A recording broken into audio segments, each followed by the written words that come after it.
Where we are today, think of as the box of 8 crayons. And you can do a lot of amazing things with that. So the information content for any singular instrument on PACE is way more than we're used to.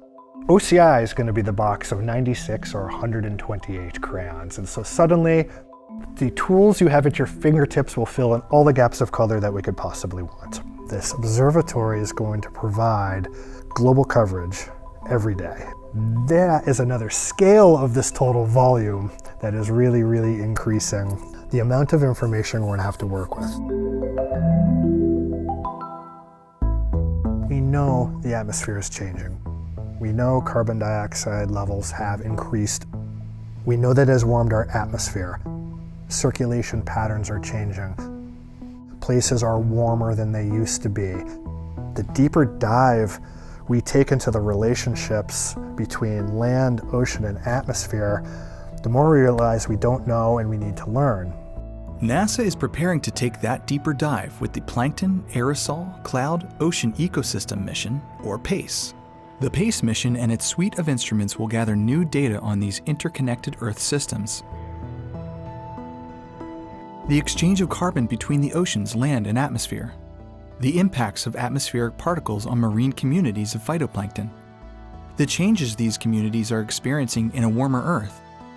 Reducing the uncertainty of aerosols in scientific climate models.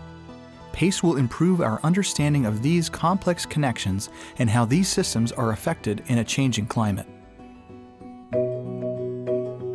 The color of the oceans can tell us a lot about our changing Earth systems, but there's much more to it than just what the eye can see. And so PACE carries the Ocean Color Instrument, or OCI, to continuously measure the interaction of sunlight with substances in seawater, such as the green photosynthetic pigment chlorophyll A. We're very good today at saying there's a lot of green, meaning there are a lot of plants. Where we want to go with OCI is what kind of plant is actually there. And so by looking at more color, you can actually start getting the subtleties of this green versus this slightly different shade of green, and then relate that to the composition of what you're looking at. To measure very subtle differences in shades of any color, OCI needs to measure light at much finer wavelength resolutions than any other NASA sensor. From the sea to sky, PACE's other 2 instruments are multi-angle polarimeters, one hyperspectral and the other hyperangular.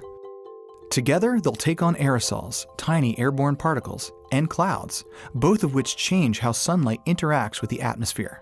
So by those 2 polarimeters keeping their eyes on our home planet all of the time, because they're making measurements on global scales, we'll have a much better sense of general evolving air quality on multiple local, regional, and global scales. With very few exceptions, we not only make these data available in rapid, semi-near real time, but we develop tools that are open source that allow anybody who wishes of accessing these data and coming to their own conclusions. The data from PACE will help scientists reveal complex relationships that connect the atmosphere, ocean, and land in ways that help explain changes we see in our own lives, and in ways that impact generations to come.